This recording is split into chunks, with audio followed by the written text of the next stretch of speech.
على رسوله الكريم أما بعد فأعوذ بالله من الشيطان الرجيم بسم الله الرحمن الرحيم سيقول السفهاء من الناس ما ولاهم عن قبلتهم التي كانوا عليها قل لله المشرق والمغرب يهدي من يشاء إلى صراط مستقيم صدق الله العظيم۔ آج خلاصہ قرآن میں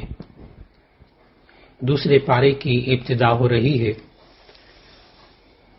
دوسرے پارے میں ابتدا کے اندر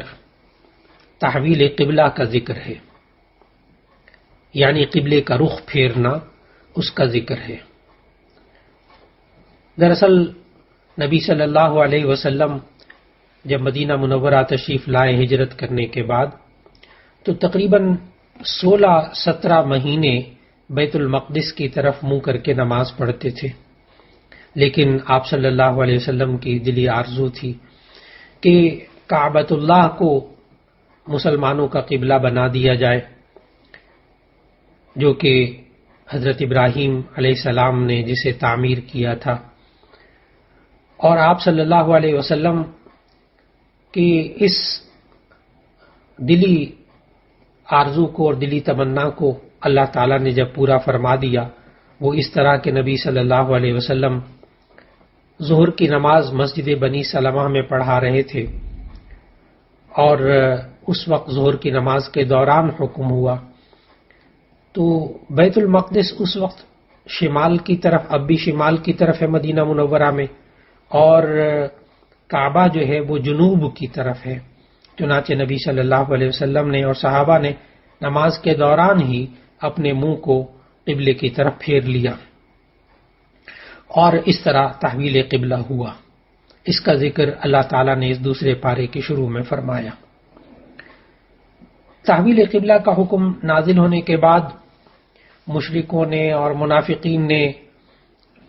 بہت سے اعتراضات اٹھائے۔ ان میں سے ایک اعتراض یہ بھی تھا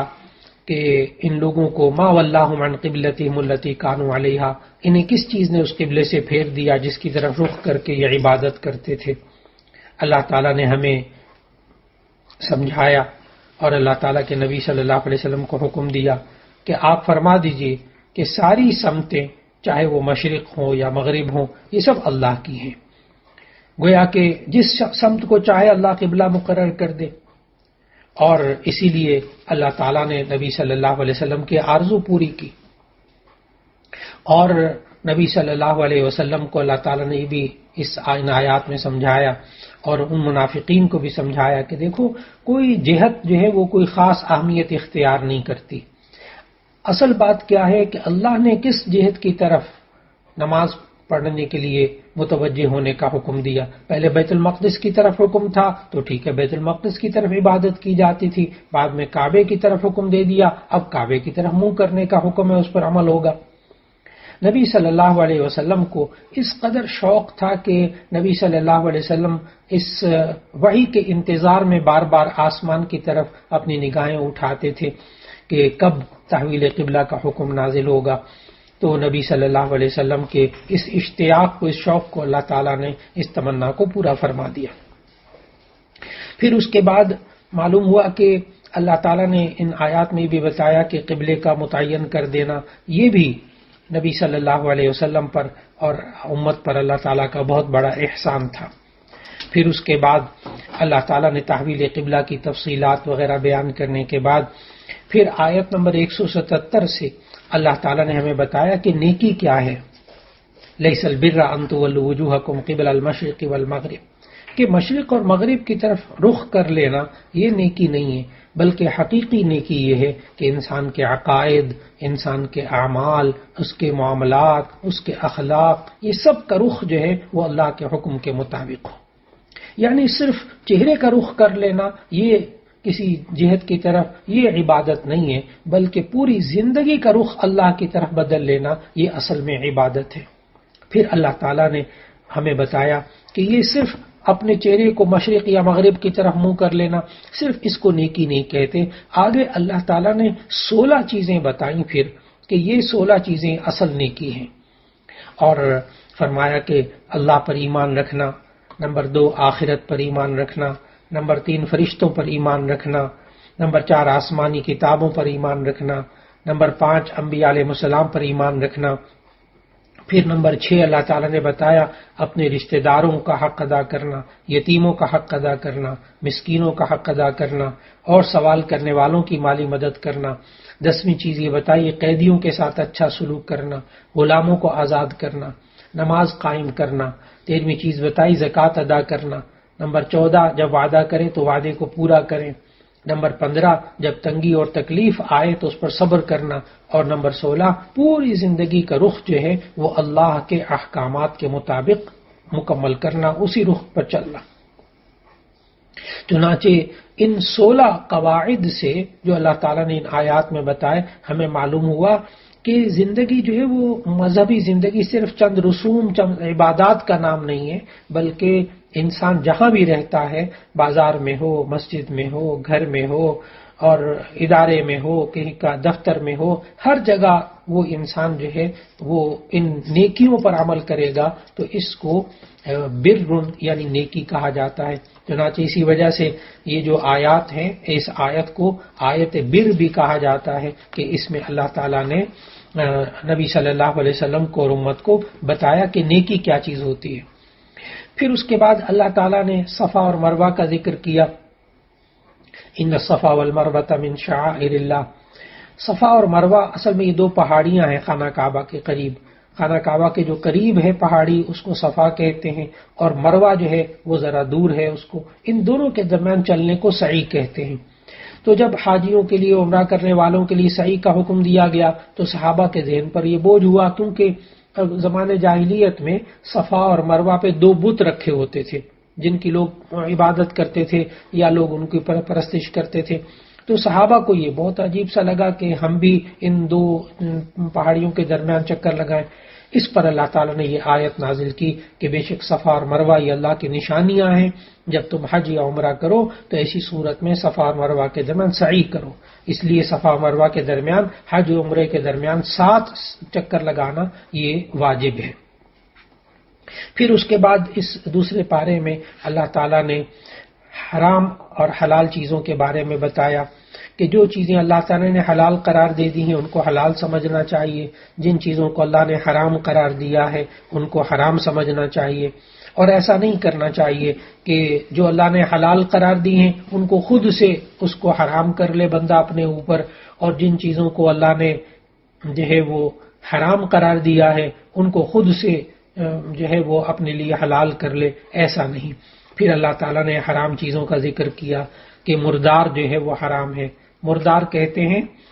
غیر مذبوح جانور، جس کو ذبح حلال جانور ہو لیکن اس کو شرعی طریقے سے ذبح نہیں کیا گیا، بسم اللہ کا نام نہیں لیا گیا، یا اللہ نے جو طریقہ ذبح کا بتایا اس کے علاوہ وہ مر گیا،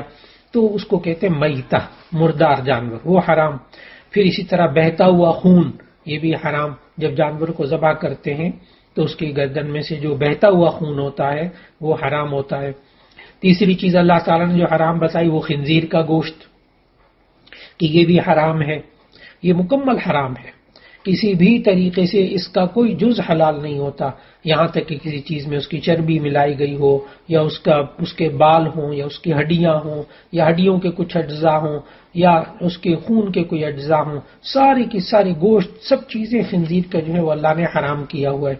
اس لیے ہمیں معاشرے کے اندر کوئی بھی چیز، کوئی کھانے کی چیز، کوئی کریم وغیرہ، کوئی اور چیز مشروبات میں سے، یا کوئی ایسی چیز ہو جو جس میں خنزیر کا کوئی جز ملا ہوا ہو، وہ کھانا حرام ہے، وہ استعمال کرنا جائز نہیں۔ اور اسی طرح نمبر 4 اللہ تعالیٰ نے ہر وہ جانور حرام قرار دیا جس پر اللہ تعالیٰ کے نام کے علاوہ کسی اور کا نام لیا گیا ہو۔ لیکن پھر اللہ تعالیٰ نے مجبور انسان کے لیے گنجائشیں بھی نکالی۔ سورہ بقرہ کی آیت 173 میں اللہ تعالیٰ نے سمجھایا فَمَنِ اضْطُرَّ غَيْرَ بَاغٍ وَلَا عَادٍ فَلَا إِثْمَ عَلَيْهِ، جو شخص مجبور ہو جائے، شرعی احکام سے بغاوت کرنا مقصود نہ ہو، حد سے آگے بڑھنا مقصود نہ ہو، تو ایسی صورت میں اگر وہ حرام چیز کھا لے گا تو ایسی صورت میں اسے گناہ نہیں ہوگا۔ تو انسان اپنی جان بچانے کے لیے کوئی حرام چیز کھا لیتا ہے تو اسے گناہ نہیں ہوگا، لیکن وہ چیز رہتی حرام ہے۔ اور پھر اس کے بعد اللہ تعالیٰ نے دوسرے پارے کے اندر قصاص کا تفصیل سے ذکر کیا۔ قصاص کہتے ہیں جان کے بدلے جان۔ ایک انسان دوسرے انسان کو قتل کر دے تو اس کے بدلے میں قاتل کو بھی قتل کرنا چاہیے، یہ اللہ نے ہمیں حکم دیا۔ اور اس کا فلسفہ بھی اللہ تعالیٰ نے بتایا کہ وَلَكُمْ فِي الْقِصَاصِ حَيَاتٌ يَا أُولِي الْأَلْبَابِ، اے عقل والو تمہارے لیے اس زندگی قصاص کے اندر زندگی موجود ہے۔ آج اگر قاتل کو سزا دی جائے گی تو باقی لوگوں کو فائدہ ہوگا کہ باقی لوگوں کی جان بچ جائے گی، کہ لوگ قتل کرنے سے پہلے سوچیں گے، اور اس طرح اللہ تعالیٰ نے قصاص کا حکم نازل کیا۔ اسلام میں قتل اور قتل کی جو سزا ہے اس میں رحمت اور انصاف دونوں کو جمع کیا ہے۔ چنانچہ اللہ تعالیٰ نے یہ بھی ارشاد فرمایا ان دوسرے پارے کی ان آیات میں کہ قصاص یہ انسان کے ذمے لازم ہے، لیکن اگر مقتول کے ورثاء معاف کر دیں تو یہ بھی درست ہے، قاتل کو معاف کر دیں یہ بھی درست ہے۔ دوسرا اللہ تعالیٰ نے اس دوسرے پارے کی آیت 178 آیت 179 میں دیت کے بارے میں بتایا۔ دیت کہتے ہیں خون بہا، یعنی خون کی قیمت۔ اگر وہ مقتول کے ورثاء یہ چاہیں کہ ٹھیک ہے اس کو قتل تو نہ کیا جائے قاتل کو، لیکن یہ پیسے دے دے، تو اس کے لیے بھی ایک مخصوص نصاب، مخصوص طریقہ نبی صلی اللہ علیہ وسلم نے بتایا۔ تو دیت یعنی خون بہا لینا یہ بھی جائز ہے۔ یہ قصاص کے احکام بیان کرنے کے بعد پھر اللہ تعالیٰ نے وصیت کے بارے میں آیت نمبر 180 میں وصیت کرنے کا فرض قرار دیا کہ جب بھی کوئی انسان ایسا ہو کہ جس کی موت قریب آ جانے کا اس کو احساس ہو تو اسے چاہیے کہ وہ اپنے مال کے بارے میں وصیت کر کے جائے، ماں باپ کے لیے کتنا، رشتہ داروں کے لیے کتنا، اولاد کے لیے کتنا۔ یہ پہلے وصیت فرض تھی، یعنی انسان اپنی زندگی میں یہ طے کر کے جائے کہ میرا مال جو ہے وہ کس کس کو ملنا چاہیے اور کس کا کیا حق ہے۔ یہ ابتدائی اسلام میں آیت نمبر 180 کا حکم نافذ تھا کہ ہر انسان اپنی زندگی میں خود اپنے مال کے بارے میں وصیت کر کے مرے۔ لیکن جب سورہ نساء کی آیات میراث یعنی آیت نمبر 11، 13، 12، 13 یہ نازل ہوئی، 11، 12، 13 جسے آیات میراث کہتے ہیں، اس میں جب ہر ایک کا اللہ تعالیٰ نے حق بتا دیا تو اب ایسی صورت میں مفسرین کے نزدیک یہ وصیت والی آیت منسوخ ہو چکی۔ اب انسان اپنی زندگی میں اپنے ورثاء کا حق متعین کر کے اپنی مرضی سے اگر وصیت لکھ کر مر جاتا ہے تو ایسی صورت میں وہ بیکار ہے، وہ کاغذ، وہ اسٹامپ بھی لکھا ہو تو بیکار ہے، وہ وصیت نہیں کر سکتا، صرف اپنے تہائی مال کے بارے میں وصیت کر سکتا ہے۔ اور پھر اس کے بعد اللہ تعالیٰ نے روزے کا تفصیل سے بیان کیا، اس کے روزے کے احکامات دوسرے پارے میں بیان کیے، اور ہمیں یہ سکھایا کہ ہر عاقل بالغ مسلمان پر روزے فرض ہیں، اور روزے کا مقصد بتایا لعلکم تتقون، تاکہ تمہارے اندر پرہیزگاری پیدا ہو جائے۔ پھر اللہ تعالیٰ نے رمضان کی فضیلت بتائی، آیت نمبر 183 اور 185 میں اللہ تعالیٰ نے فرمایا کہ یہ رمضان کا مہینہ وہ مہینہ ہے جس میں روزے فرض کیے گئے ہیں، اس میں قرآن حکیم جیسی کتاب نازل کی گئی ہے، اور پھر اس میں اللہ تعالیٰ نے روزے کے احکامات بتائے کہ جو مسافر ہوں اور بیمار ہوں ان کو روزہ چھوڑنے کی اجازت ہے، لیکن بعد میں ان کو قضا کرنا لازم ہے۔ پھر گزشتہ مذاہب کے اندر بھی اور اسلام کے آغاز میں بھی یہ حکم تھا کہ رمضان کی راتوں میں جب روزے ہوتے تھے تو اس کی رات کو بھی جو ہے وہ ازدواجی تعلق بیوی کے ساتھ جائز نہیں تھا، اور پھر اس وقت سحری کے بارے میں بھی حکم نہیں تھا، بلکہ اسلام جب رمضان کے روزے فرض ہوئے تو اس وقت یہ حکم تھا کہ بس آپ غروب آفتاب کے وقت افطار کر لیں، اور پھر اس کے بعد آپ جب تک سوئیں نہیں جب تک آپ کھا پی سکتے ہیں، لیکن اس کے بعد جو ہے پھر آپ کے لیے کھانا پینا بند، اگر آپ سو گئے پھر اگلے دن افطار کے وقت۔ چنانچہ اللہ تعالیٰ نے 186، 187 نمبر آیت میں پھر اس کی اجازت دی کہ اب آپ رمضان کی راتوں میں بیوی کے ساتھ ازدواجی تعلق بھی قائم کر سکتے ہیں، اور آپ سورج غروب ہونے کے بعد سے لے کر اور صبح سحری کے وقت تک، صبح صادق تک آپ کھا سکتے ہیں۔ یہ ہمیں اللہ تعالیٰ نے ان آیات میں اجازت دی۔ پھر اس کے بعد آیت 188 میں اللہ تعالیٰ نے ہمیں سمجھایا کہ ہمیں اپنا مال، دوسرے کا مال باطل اور ناجائز طریقے سے مال نہیں کھانا چاہیے. باطل اور ناجائز طریقے سے مال کمانا جائز نہیں ہے. باطل طریقہ کیا؟ جوے کے ذریعے مال کمانا، چوری کے ذریعے، ڈاکے کے ذریعے، غصب کر کے یعنی چھین کے، ناجائز قبضہ کر کے، رشوت کے ذریعے، سود کے ذریعے، یا خرید و فروخت کے ناجائز جو طریقے ہیں ان طریقوں سے اگر کمایا جائے تو وہ باطل طریقے ہیں. پھر اس کے بعد آیت نمبر 189 میں اللہ تعالیٰ نے ہمیں چاند کے بارے میں بتایا کہ یہ چاند، لوگ سوال کرتے ہیں آپ سے یہ چاند کیا ہوتا ہے؟ چاند دیکھتے ہیں بار بار، ہلال یعنی پہلی تاریخ کا چاند دیکھتے ہیں، یہ چاندوں کا کیا ہے؟ تو اللہ تعالیٰ نے ہمیں سمجھایا کہ یہ عبادات کا مدار ان چاند کی تاریخوں پر ہے. چنانچہ حج کا تعلق بھی چاند کے ساتھ ہے، اور روزے کا تعلق بھی چاند کے ساتھ ہے، زکوٰۃ کا تعلق بھی چاند کے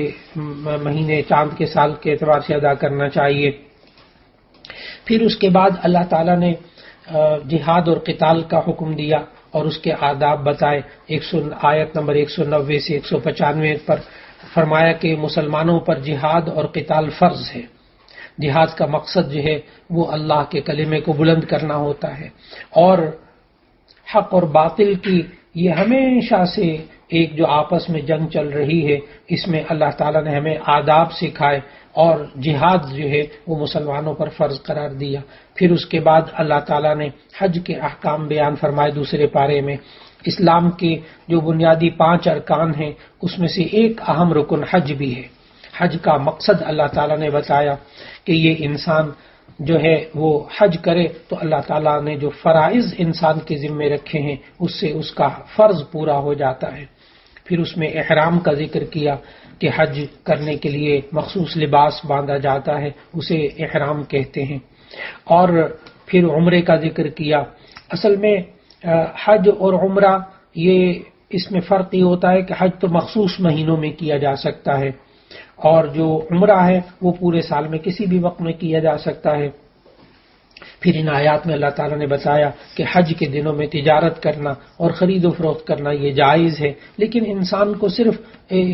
تجارت کے لیے یا خرید و فروخت کے لیے نیت کر کے جانا حج میں یہ نہیں کرنا چاہیے. حج کے لیے جائے، وہاں جا کر اگر کوئی تجارت کر لے تو جائز ہے. پھر اس کے بعد اللہ تعالیٰ نے جو زمانے جاہلیت میں مشرکین نے حج کے دوران بڑی عجیب و غریب رسوم اور بدعات کا اضافہ کر لیا تھا، اس کا اللہ تعالیٰ نے جواب دیا اور توڑ کیا. اس میں سے ایک یہ بھی طریقہ تھا کہ قریش مکہ یہ اپنے آپ کو سردار کہتے تھے اور اپنے آپ کو بڑا اہم خاندان قرار دیتے تھے. وہ یہ کہتے تھے کہ دراصل حج کے دوران پہلے جو ہے وہ مینا میں جا کر ٹھہرتے تھے، مینا میں سے پھر جانا پڑتا تھا عرفات، اور عرفات سے پھر مزدلفہ آتے تھے. تو اب مینا بھی حرم میں شامل ہے اور مزدلفہ بھی حرم میں شامل ہے، لیکن میدان عرفات حرم میں شامل نہیں تھا ہے ابھی بھی. تو اب یہ جو قریش مکہ تھے یہ جا کر مزدلفہ میں ٹھہر جاتے تھے اور عرفات نہیں جاتے تھے. کہتے تھے ہم جو ہے چونکہ خانہ کعبہ کے مجاور ہیں اس لیے ہمیں جو ہے وہ عرفات نہیں جانا، ہم حرم سے باہر نہیں جائیں گے. تو اللہ تعالیٰ نے یہ بھی سمجھایا کہ تم لوگ جو ہے جب حج کرنے جاؤ تو سب کے سب تم عرفات بھی جایا کرو اور وہاں سے پھر مزدلفہ آیا کرو، اور اپنا الگ سے تشخص جو ہے وہ نہ رکھیں. پھر اس کے بعد مشرکین مکہ کا یہ طریقہ تھا کہ جب حج کرتے تھے، کیونکہ حج حضرت ابراہیم علیہ السلام کے زمانے سے جاری ہے، تو جب وہ حج کرنے کے آتے تھے اور مینا میں جمع ہوتے تھے تو مینا میں چونکہ راتوں کو اور دن کو کافی وقت ہوتا تھا تو وہ اپنے بیٹھ کر وہاں اپنے آبا و اجداد کے کارنامے بڑے فخر سے بیان کیا کرتے تھے. تو اللہ تعالیٰ نے ان آیات میں سمجھایا کہ تم اپنے آبا و اجداد کے کارنامے بیان کرنے کے بجائے اللہ کا ذکر کیا کرو. پھر دوسرے پارے کے اندر اللہ تعالیٰ نے اللہ کی راہ میں خرچ کرنا یعنی انفاق فی سبیل اللہ کے بارے میں احکامات دیے اور بتایا کہ اللہ کے حکم کے مطابق انسان کو خرچ کرنا چاہیے. انسان کو یہ دیکھنا چاہیے کہاں خرچ کر رہا ہے، کس نیت سے خرچ کر رہا ہے، اور اللہ کی دی ہوئی جان اور مال کو صحیح مصرف پر خرچ کرنا ضروری ہے. اس بات کی تلقین اللہ تعالیٰ نے فرمائی. اور پھر اس کے بعد آیت نمبر 217 میں اللہ تعالیٰ نے ہمیں سمجھایا کہ یہ جو بعض لوگ ہوتے ہیں اسلام قبول کر لیتے ہیں، مسلمان ہوتے ہیں، پھر اس کے بعد دین سے پھر جاتے ہیں، انہیں مرتد کہا گیا۔ اور مرتد کے بارے میں بتایا کہ جو انسان دین سے پھر جاتا ہے اس کے باقی پچھلے سارے اعمال باطل اور ضائع ہو جاتے ہیں، اور ایک یہ بات بھی اللہ تعالیٰ نے بتائی کہ وہ جہنم کا سزاوار ہوتا ہے،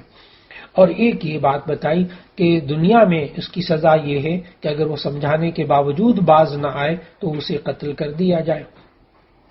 پھر اللہ تعالیٰ نے ہمیں دوسرے پارے کے اندر شراب اور جوئے کے بارے میں بڑی تفصیل سے باتیں سمجھائیں اور سمجھایا کہ یہ لوگ شراب اور جوئے کے بارے میں آپ سے پوچھتے ہیں، آپ کہہ دیں کہ ظاہری طور پر اس میں بہت سے فائدے ہیں، لیکن اس میں جو گناہ ہے وہ ان کے فائدوں سے کہیں زیادہ ہے۔ پھر اس کے بعد اللہ تعالیٰ نے دوسرے پارے کے اندر شادی کی زندگی اور ازدواجی زندگی کے بھی آداب سکھائے۔ شادی کے آداب بیان کرتے ہوئے اللہ تعالیٰ نے سمجھایا کہ جب انسان شادی کرتا ہے تو ایک معاشرے کی بنیاد بنتی ہے، اور آگے نسل در نسل اللہ تعالیٰ پھر اسے انسانوں کی نسلوں کو پھیلاتا ہے۔ اس لیے اللہ تعالیٰ نے اس میں بنیادی طور پر نکاح کے بارے میں 3 حکم دیے۔ ایک حکم تو یہ دیا کہ مشرک مردوں اور عورتوں سے کسی صورت میں نکاح جائز نہیں، یہ آیت نمبر 221 میں یہ حکم موجود ہے۔ اور پھر یہ بھی حکم دیا کہ اہل کتاب سے نکاح کر سکتے ہیں، وہ اہل کتاب جو کہ آسمانی کتابوں پر ایمان رکھتے ہوں اور شرک کا ارتکاب نہ کرتے ہوں، اور ان کتابوں کے اندر جو اللہ تعالیٰ نے احکامات دیے ہیں ان پر عمل کرتے ہوں، تو ایسی صورت میں اہل کتاب عورت سے مسلمان مرد کا نکاح ہو سکتا ہے۔ تیسری بات اللہ تعالیٰ نے یہ بتائی کہ اہل کتاب سے نکاح کرنے کے بجائے کسی مسلمان عورت سے نکاح کر لیا جائے، وہ زیادہ بہتر ہے۔ پھر اللہ تعالیٰ نے ہمیں ان آیات کے اندر ازدواجی زندگی کے بارے میں ہمیں بتایا کہ انسان کو ازدواجی زندگی کا آغاز یعنی رشتوں کی تلاش وہ اخلاق اور دین کے بنیاد پر کرنی چاہیے، صرف یہ نہیں کہ اپنی پسند اور حسب و نسب یا مالداری یا حسن و جمال پر نظر نہیں رکھنی چاہیے۔ اور پھر اس کے بعد اللہ تعالیٰ نے ہمیں اس کے اندر یہ بھی سمجھایا کہ ازدواجی زندگی کا جب آغاز ہو جائے تو اس کے آداب ہمیں سکھائے کہ جب ناپاکی کی حالت میں عورت ہو یعنی حیض کی حالت میں تو اس وقت اس کے ساتھ ازدواجی تعلق قائم نہیں کرنا چاہیے۔ اور پھر یہود کی بھی مخالفت کر دی کہ یہودی جو تھے وہ اصل میں یہود و نصارہ کے اندر 2 بڑی عجیب باتیں تھیں اس بارے میں کہ یہودی ناپاک عورت کو یعنی حیض والی عورت کو منحوس سمجھتے تھے، نہ اس کے ساتھ کھانا کھاتے تھے، نہ اس سے کنگھی کرواتے تھے، نہ اس کو ہاتھ لگاتے تھے۔ تو اللہ تعالیٰ نے ہمیں یہ سمجھایا کہ یہ ناپاکی عورت کی زندگی میں آنا یہ اللہ تعالیٰ کا ایک نظام ہے، اس حالت میں عورت کو منحوس نہیں سمجھنا چاہیے، اس کے ہاتھ کا پکا ہوا کھانا بھی جائز ہے، اس کے ساتھ اٹھنا بیٹھنا بھی جائز ہے۔ لیکن جو نصارہ تھے وہ ایک الگ جو ہے وہ زیادتی میں مبتلا تھے، اور وہ یہ سوچا کرتے تھے کہ نصارہ کے ہاں یہ تھا کہ حالت حیض میں بھی عورت سے جماع کرنے کو برا نہیں سمجھتے تھے، یعنی وہ ایک اور انتہا میں نکلے ہوئے تھے۔ تو اللہ تعالیٰ نے ہمیں اعتدال سکھایا۔ پھر اس کے بعد دوسرے پارے کے اندر اللہ تعالیٰ نے ایلا کا ذکر کیا۔ ایلا کہتے ہیں اگر کوئی انسان قسم کھا لے کہ میں اپنی بیوی کے پاس 4 مہینے تک نہیں جاؤں گا، اللہ کی قسم میں 4 ماہ تک بیوی کے پاس نہیں جاؤں گا، تو ایسی صورت کے اندر یہ ایلا کہلاتا ہے۔ اگر کوئی بندہ 4 مہینے اپنی بیوی کے پاس نہ جانے کی قسم کھا لے تو ایسی صورت میں اگر 4 مہینے سے پہلے چلا جائے تو ایسی صورت میں کیونکہ اس نے قسم کھائی تھی وہ قسم ٹوٹ گئی ہے تو قسم کا کفارہ دے دے۔ اور اگر وہ 4 مہینے تک نہیں جائے گا تو اللہ تعالیٰ نے ہمیں ان آیات میں سمجھایا کہ خود بخود یہ طلاق واقع ہو جائے گی۔ ہاں البتہ اگر وہ طلاق سے بچنا چاہے تو 4 مہینے کے اندر اندر بیوی سے رجوع کر سکتا ہے اور قسم کا کفارہ دے دے۔ پھر اللہ تعالیٰ نے طلاق کے احکام بتائے دوسرے پارے کے اندر، اور سورہ بقرہ میں طلاق، عدت اور رضاعت یعنی دودھ پلانا بچے کو، اس کی خوب تفصیل سے مسائل اللہ تعالیٰ نے بیان فرمائے۔ طلاق کے بارے میں اللہ تعالیٰ نے دوسرے پارے میں ہمیں سمجھایا کہ میاں بیوی کے درمیان اگر کوئی وجہ ایسی سامنے آ جائے جس کی وجہ سے طلاق دینا چاہتا ہے تو یہ طلاق دے سکتا ہے، لیکن زمانہ جاہلیت کے جو طلاق کے طریقے تھے ان کو اللہ تعالیٰ نے ختم فرما دیا۔ زمانہ جاہلیت میں طلاق کی کوئی حد مقرر نہیں تھی۔ روایات میں جامع ترمذی کی حدیث میں موجود ہے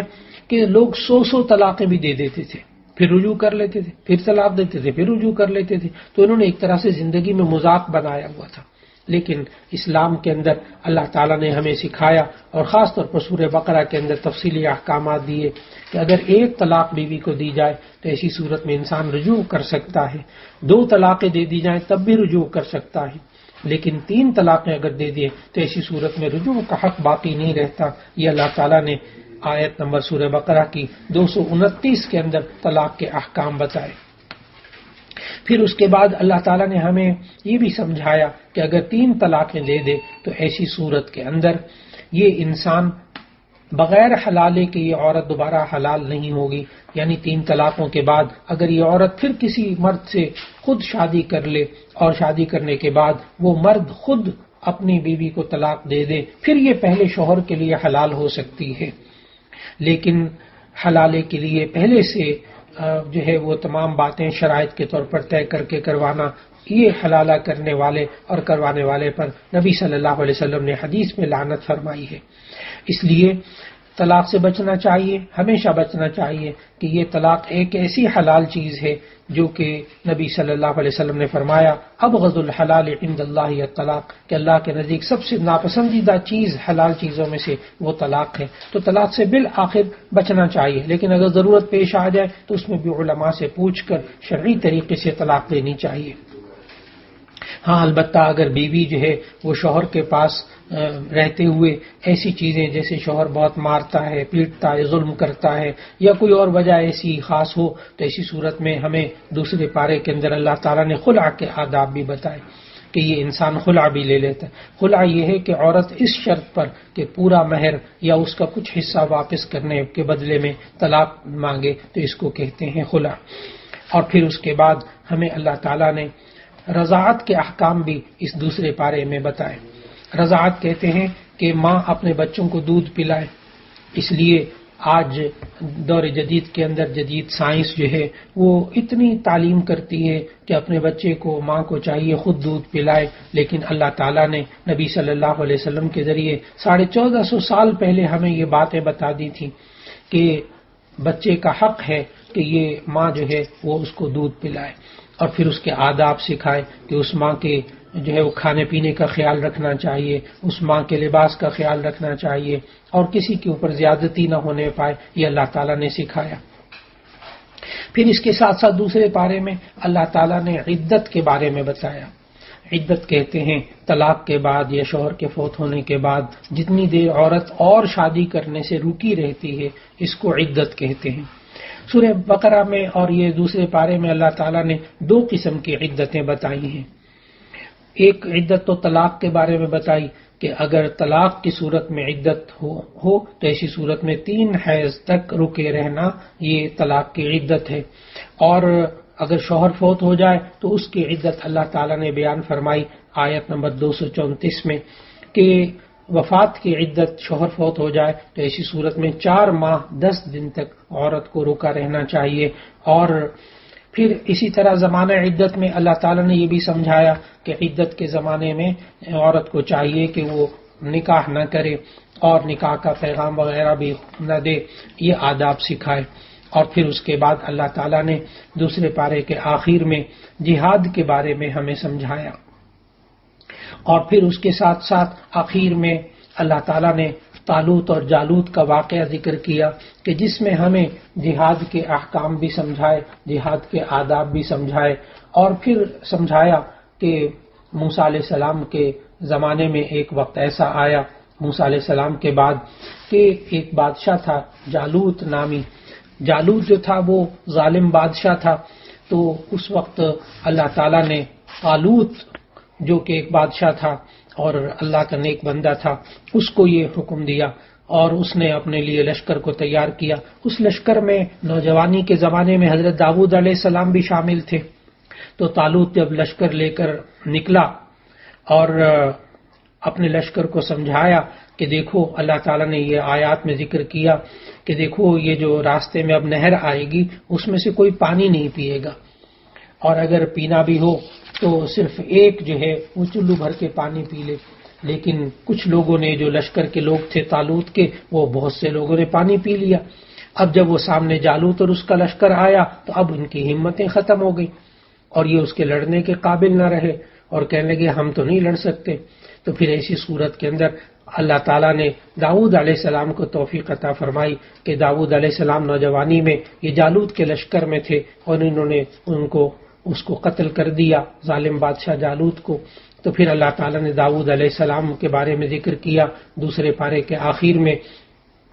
کہ پھر اللہ تعالیٰ نے ان کو بادشاہت بھی دی، حکمت بھی دی، بہت سی چیزیں بھی سکھائیں، اور آخر میں اللہ تعالیٰ نے دوسرے پارے کے آخر میں نبی صلی اللہ علیہ وسلم سے فرمایا کہ یہ وہ آیتیں ہیں جو اللہ تعالیٰ سچی سچی باتیں آپ کو گزشتہ امتوں کی بتاتا ہے، وَإِنَّكَ لَمِنَ الْمُرْسَلِينَ، اور بے شک آپ البتہ اللہ کے سچے رسولوں میں سے ہیں۔ وآخر دعوانا ان الحمد للہ رب العالمین۔